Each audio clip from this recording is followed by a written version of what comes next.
Ça roule? Ok, bonjour. Alors, on va apprendre aujourd'hui sur la paracha de Vayetze, Toraor, le Mahamar, Lavan, Shtebanot, Gomer. Ça parle de, en fait, Léa, Rachel, Lavan, Yaakov, les 4 acteurs de cette paracha.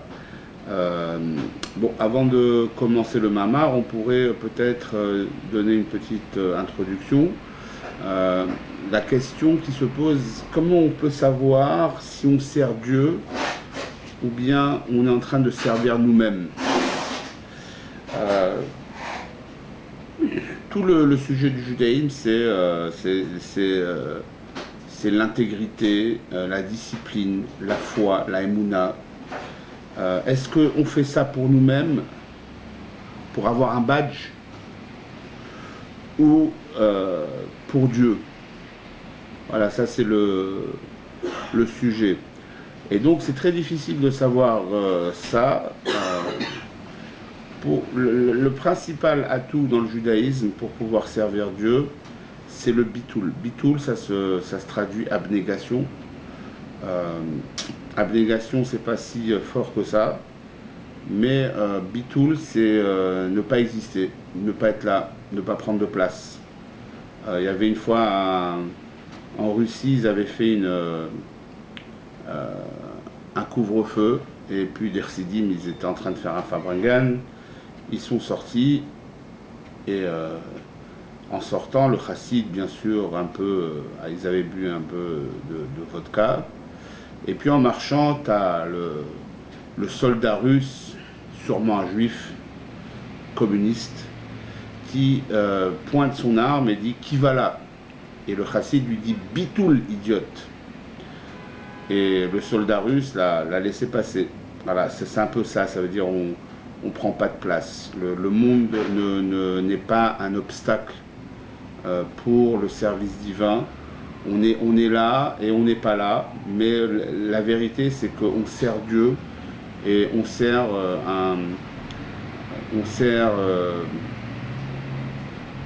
un purpose, on dit en anglais. Bon, en anglais, chercher dans le dictionnaire, c'est difficile de traduire en français, un objectif, on va dire. Et donc, ça veut dire, dans notre vie de gens simples comme nous, on prend exemple sur Moshe Rabbeinu qui explique aux Juifs que si on veut savoir si on sert Dieu et pas à notre intérêt, c'est que quand on change d'environnement, notre service de Dieu ne change pas. C'est-à-dire notre service de Dieu est en axiome, ne bouge pas. C'est l'environnement qui doit avoir une influence sur nous, et nous, nous ne devons pas avoir une influence d'un environnement négatif. Ça c'est et comme l'Admour Hazaken lui l'a bien amené, il a dit que l'Admour Hazaken ne cherchait ni le Gan Eden, ni les récompenses, mais il voulait Dieu lui-même, il voulait rentrer dans Dieu, il voulait s'attacher à Dieu lui-même en essence, il voulait avoir la révélation de Dieu lui-même, et non pas les dividendes ou les dérivés de Dieu comme le Gan Eden, etc.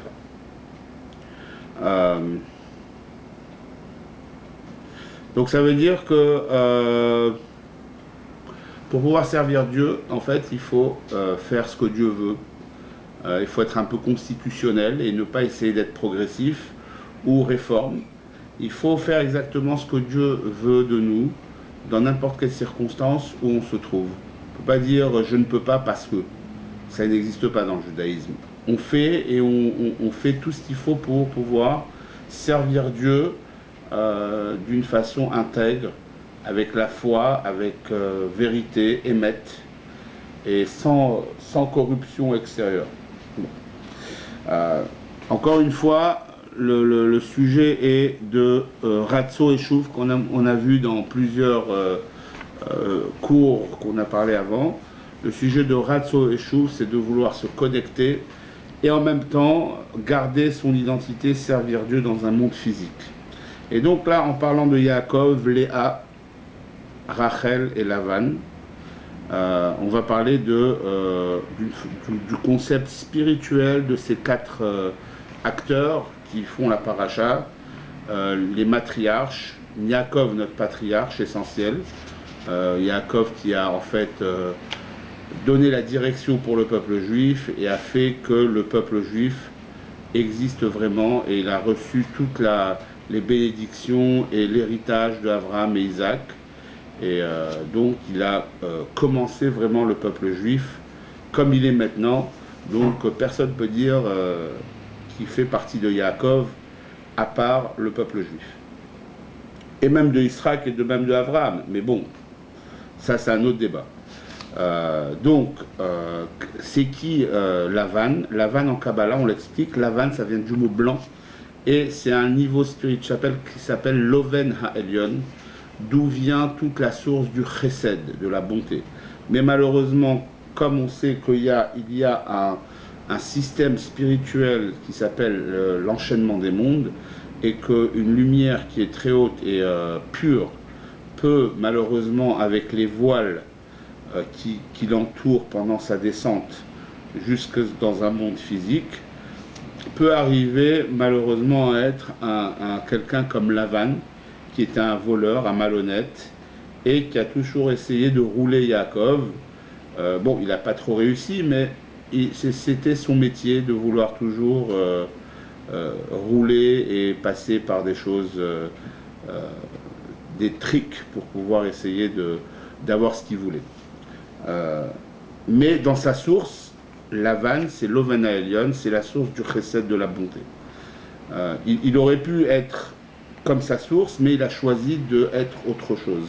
Et donc, pareil, nous-mêmes, on peut choisir d'être comme l'âme, la source de notre âme, et de révéler notre âme ici-bas, ou bien on peut choisir malheureusement de servir le monde matériel dans sa descente, et non pas de prendre le monde matériel et l'élever spirituellement.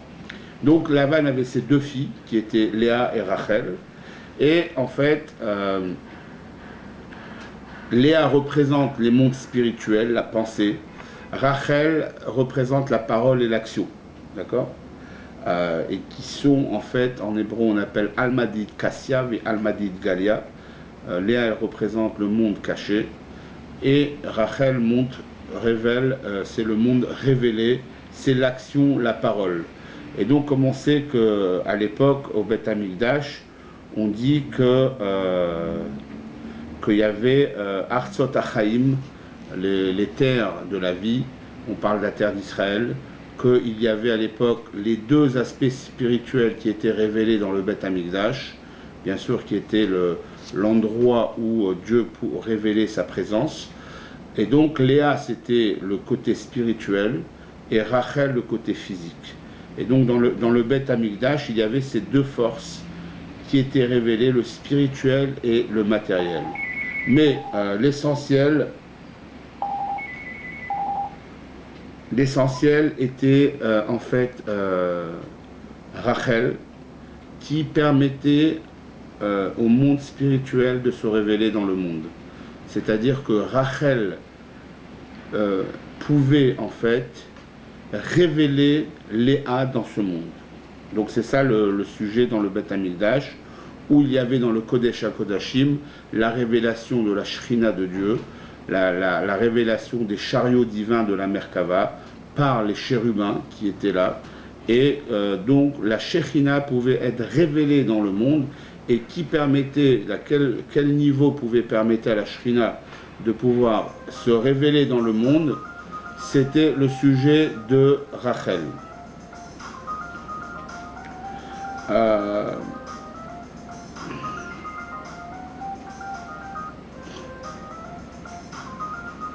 Donc il faut savoir que c'est quoi Rachel et Léa, que Rachel était l'ustensile de pouvoir recevoir Léa, et Léa c'est elle qui produisait la lumière, et donc Rachel pouvait recevoir cette lumière. Donc ça veut dire que dans le Beth Amikdash, il y avait Kucha Brichu Shrinte, Dieu qui était le côté spirituel. Shrina, c'est la révélation divine dans le monde. On sait qu'il y avait un feu qui venait brûler les corbanotes, les sacrifices. Donc on pouvait voir, excusez-moi, hein, je crois que c'est important. Allô? Yeah. I'm home.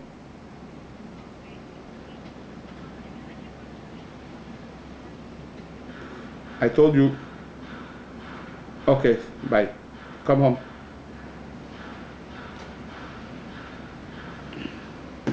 Donc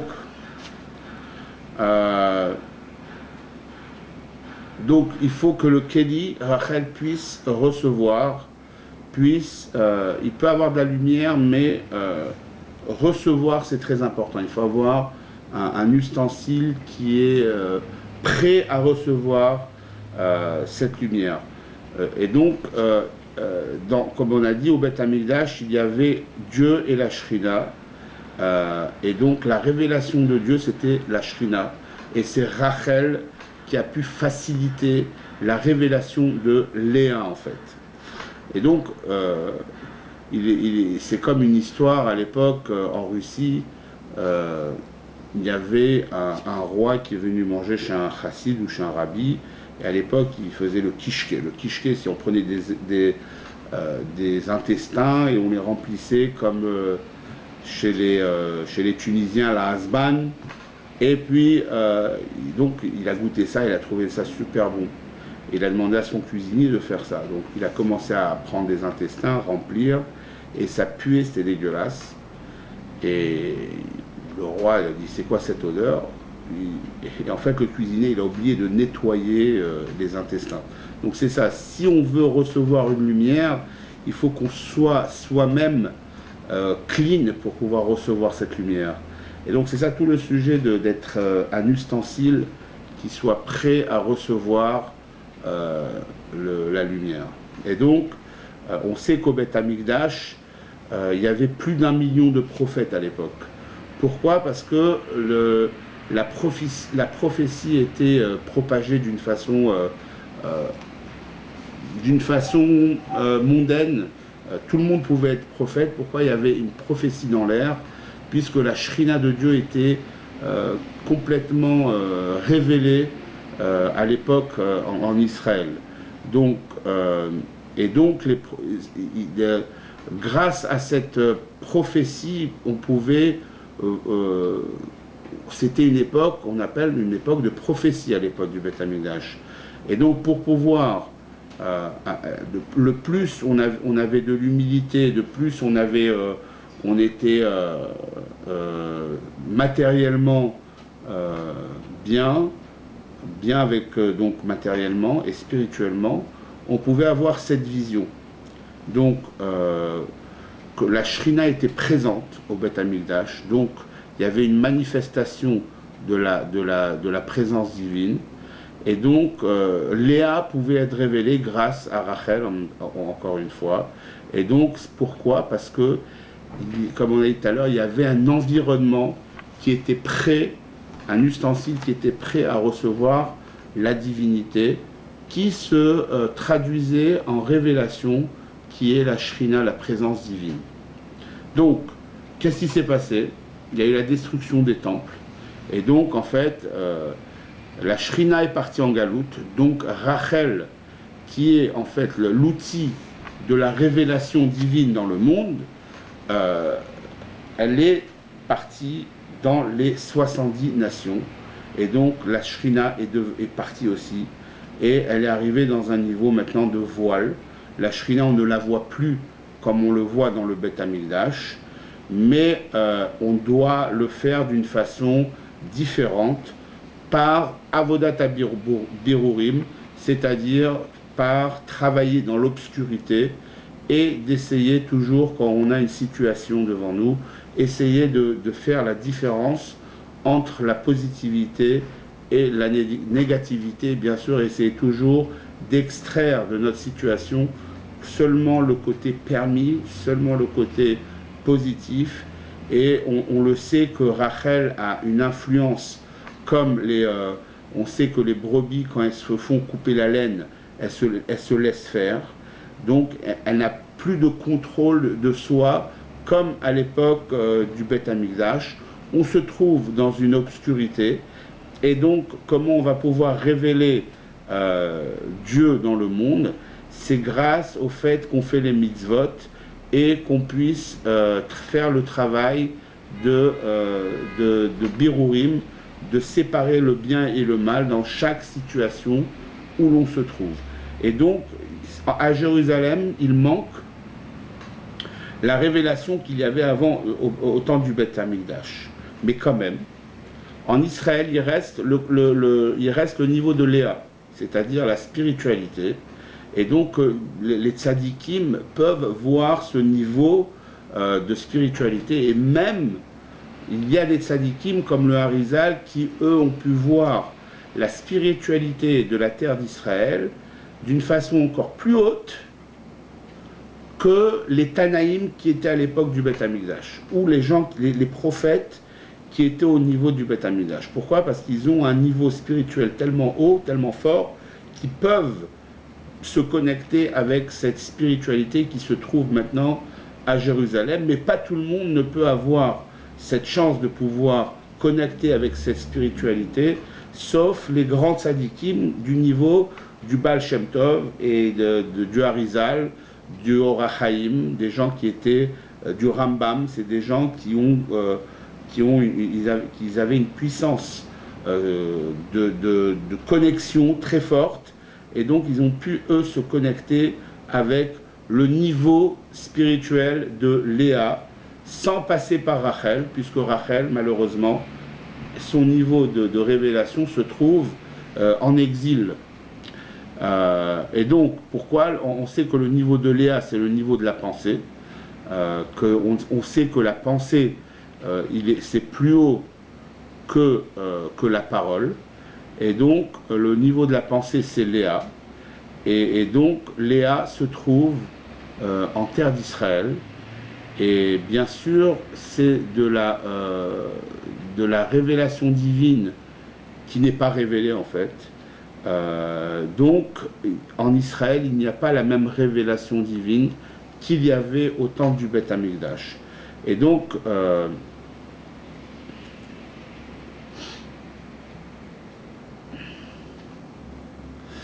maintenant, il y a, chez les Chassidim, on a ce concept qui vient du Baal Shem Tov, qui dit que là où on se trouve, on doit faire la terre d'Israël.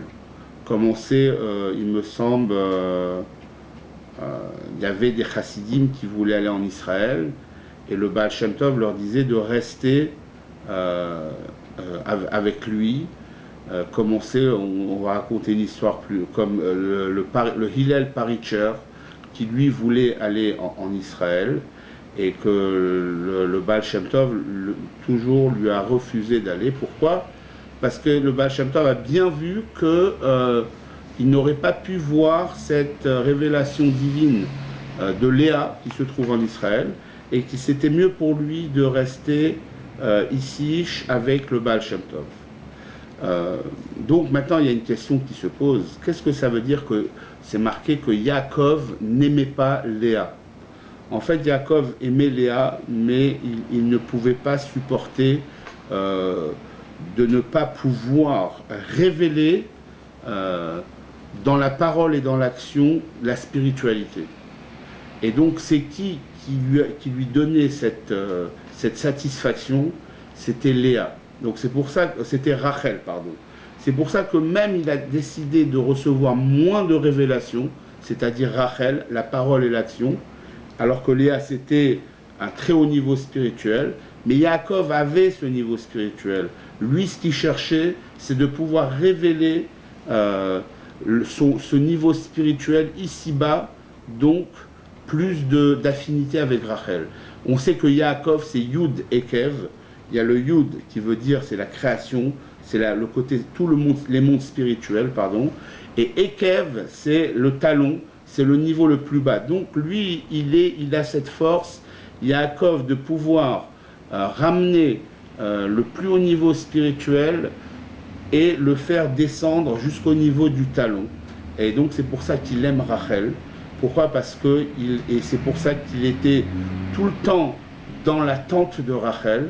Pourquoi? Parce qu'il avait cette affinité avec Rachel, et à deux, il pouvait ramener le côté spirituel qui était chez Yaakov dans le monde physique, la parole et l'action qui est Rachel.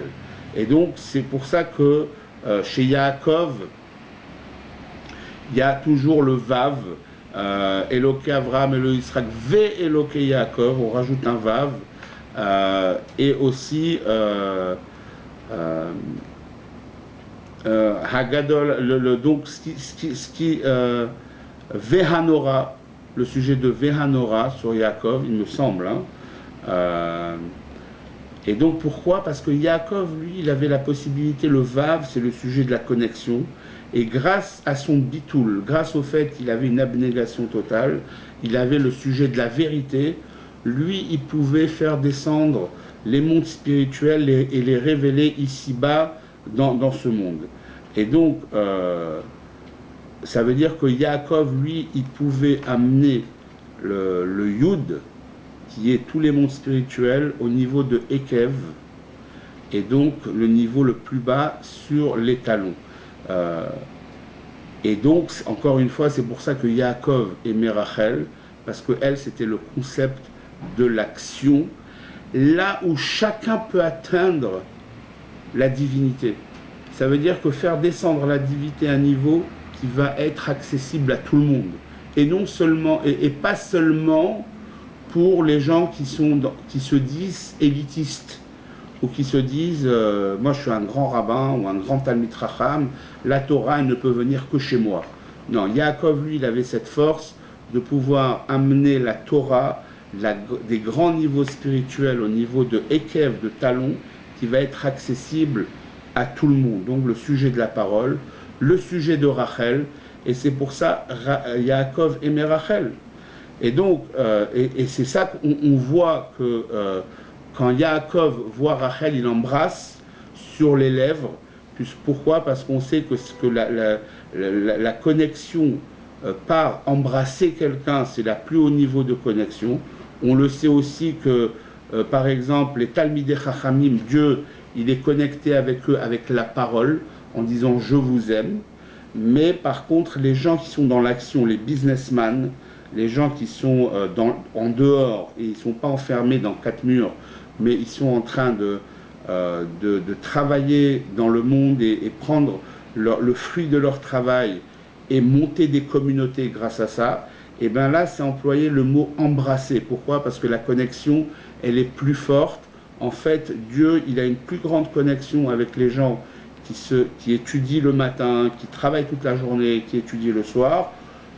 C'est une connexion différente avec ceux qui, par exemple, étudient toute la journée.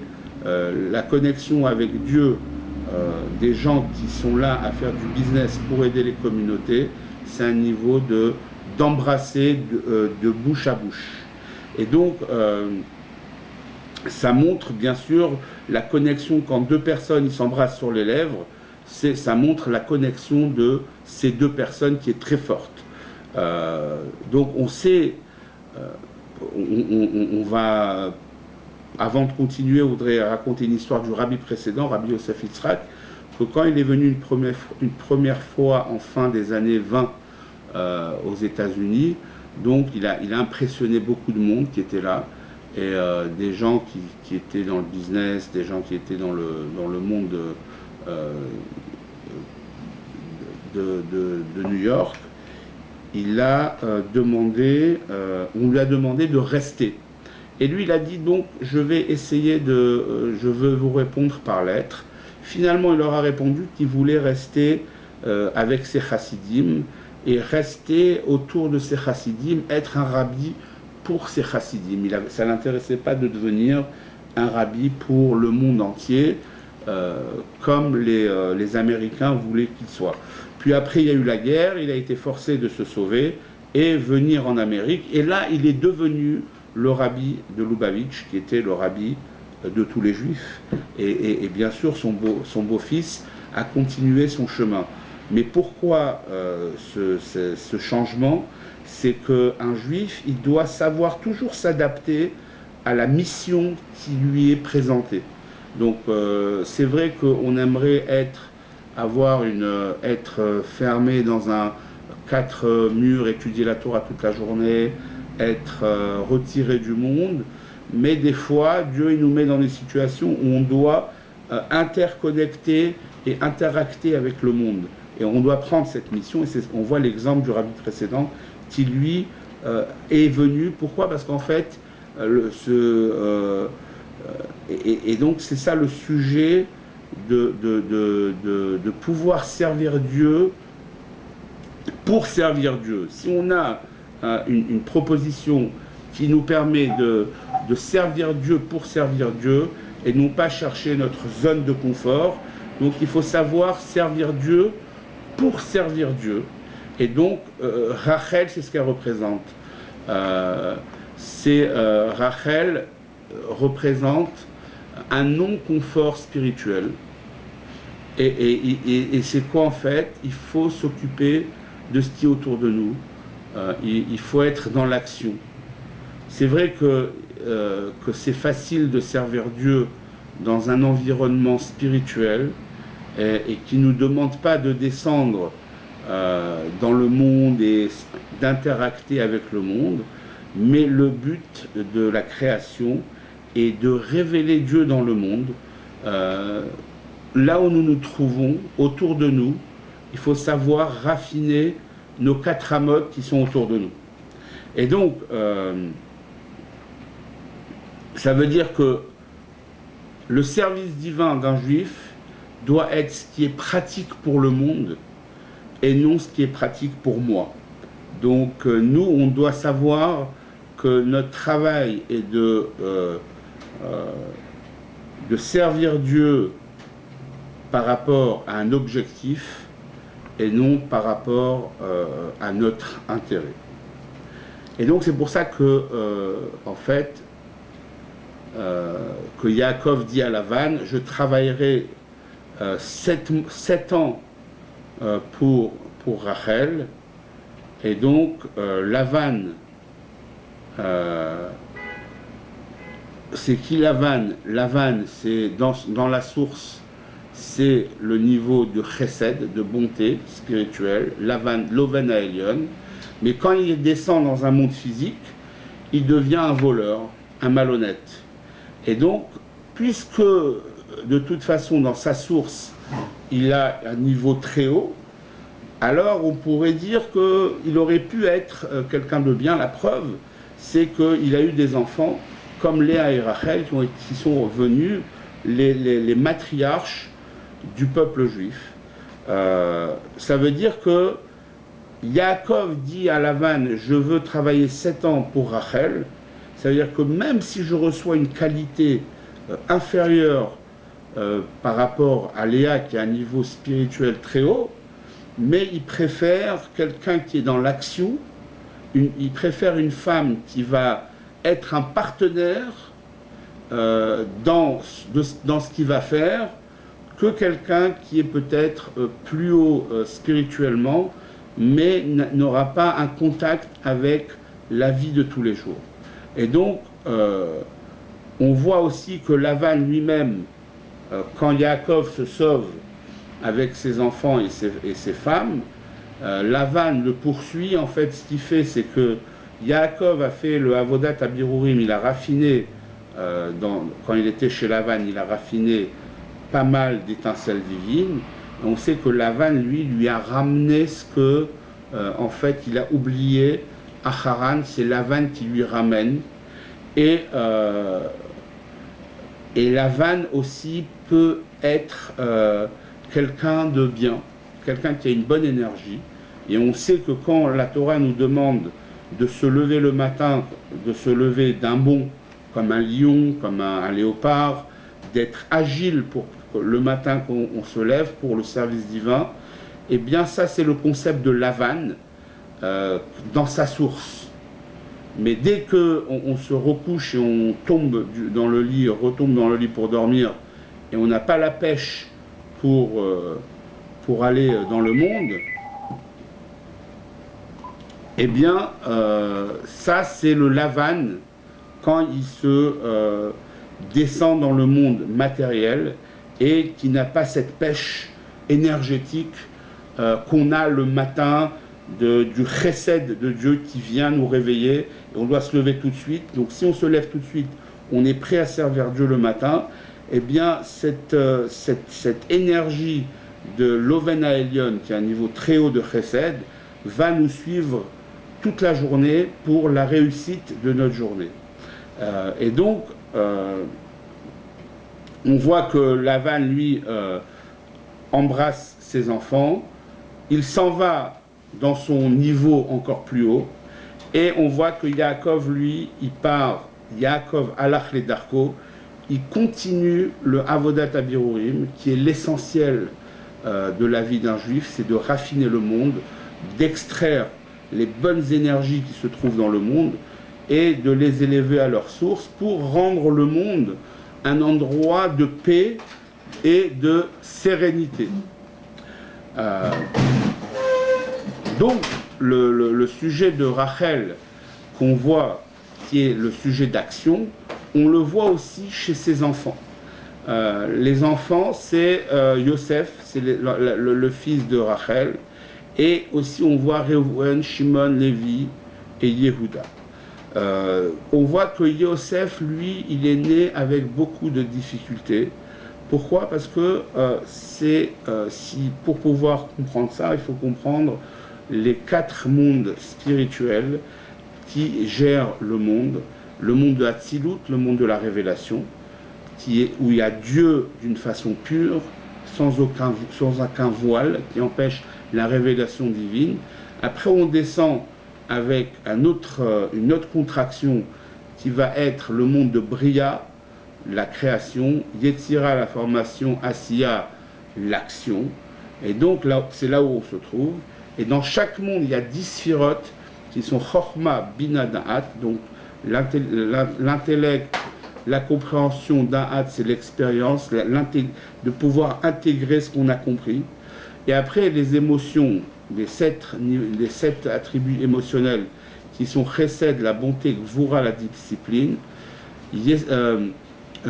Tiferet, qui est le sujet de Yaakov, qui est la beauté, le Emet, la compassion. Donc ça c'est le sujet de Tiferet. Et puis on a, ça c'est les 3 attributs de notre caractère, et bien sûr attributs dans le macrocosme divin, qui sont les 3 attributs qui sont en fait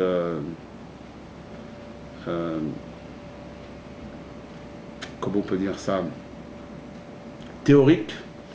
Et puis à part ces 3 attributs théoriques, Chesed, Gvura, Tiferet, on a les mêmes 3 attributs qui sont dans l'action. Donc l'action, c'est Netzach, l'ambition, Hod, l'humilité, Yesod, la connexion, et donc c'est ça Yosef.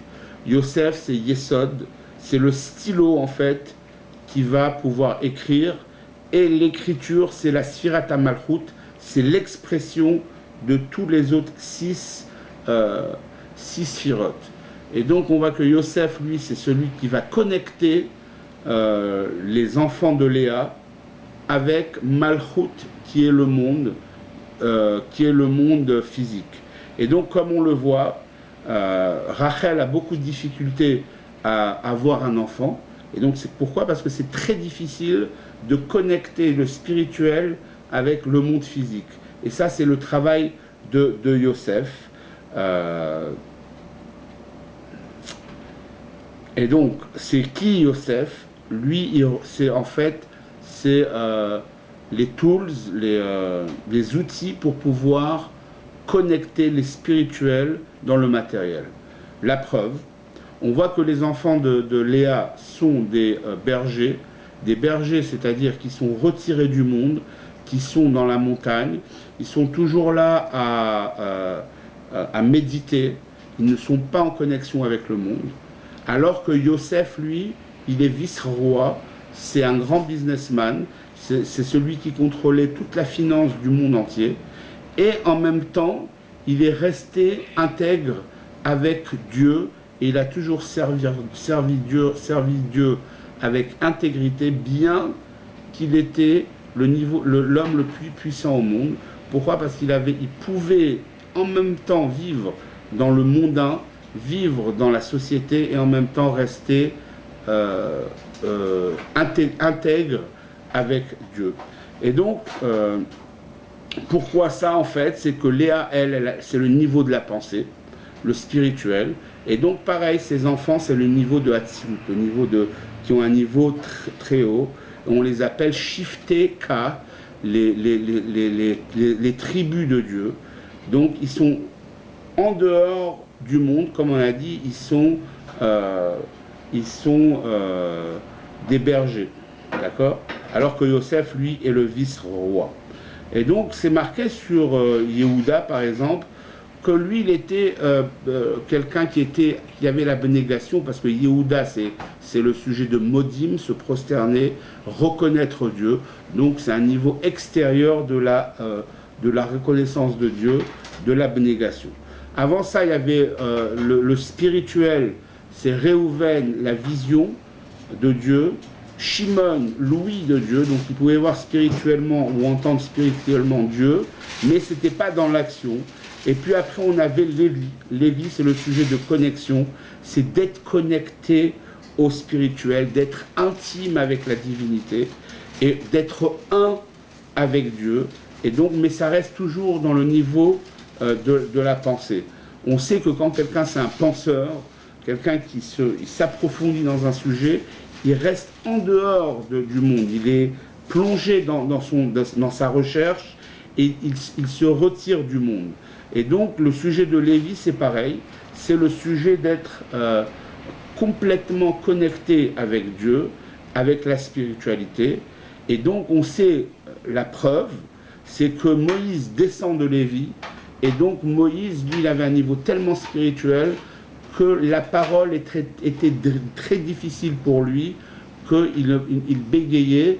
Pourquoi? Parce que le niveau de Lévi, c'est d'être toujours attaché à la spiritualité. Et donc revenons à Yehuda qui, lui, avait aussi cette abnégation de Dieu, mais elle était extérieure, alors que Lévi, c'était quelque chose d'intérieur, quelque chose d'intérieur. Et c'est pour ça que les rois sont sortis de Yehuda. Pourquoi? Parce qu'ils ont cette humilité et ce contrôle de soi, de pouvoir se prosterner, d'être annulé à Dieu. Et donc on voit que Léa a produit du spirituel, et Rachel, elle a eu une difficulté à avoir des enfants. Pourquoi? Parce qu'ils sont plus... Yosef est quelqu'un de plus connecté dans le monde physique, et donc il arrive à prendre des décisions ici dans le monde qui est un monde physique. Et donc bien sûr, ce qu'il faudrait savoir, c'est que il faudrait avoir les deux. Il faut savoir que là où on se trouve, on peut arriver à révéler la spiritualité, comme on sait Hillel, le Paritcher chassid, qui était un chassid du Baal Shem Tov. Quand il a voulu partir en Israël, le Baal Shem Tov lui a demandé d'aller au mikvé, et bien sûr chez les kabbalistes il se trempe dans le mikvé avec les yeux ouverts, et quand il a ouvert ses yeux, il a vu Jérusalem, le Saint des Saints, et quand il est rentré dans le Saint des Saints, il a vu qu'il n'y avait pas le Aaron HaKodesh, les chérubins n'étaient pas là, la boîte qui avait le Sefer Torah n'était pas là. Et quand il a demandé autour de lui, on lui a dit que le Aaron Kodesh était à Mezibuz, donc le Baal Shem Tov. Donc c'est ça le sujet de Mardo Eretz Israël. Là où tu te trouves, fais la terre d'Israël. Et donc c'est pour ça qu'on a besoin des deux. On a besoin de Léa et Rachel. On a besoin de Léa pour produire de la spiritualité, et Rachel de pouvoir révéler cette spiritualité. Et bien sûr, l'essentiel, c'est de servir Dieu pour Dieu et non pas servir Dieu pour notre propre intérêt. Donc à la semaine prochaine. Si vous voulez faire un don, je vous prierai d'aller sur notre site internet ccfnewyork.com ou bethabad.org, bethabad.org, et de faire un don pour nous permettre de continuer cette expérience qui est de donner des cours toutes les semaines à Midtown Manhattan en français, et bien sûr de pouvoir les enregistrer pour que vous puissiez les voir, et je vous en remercie.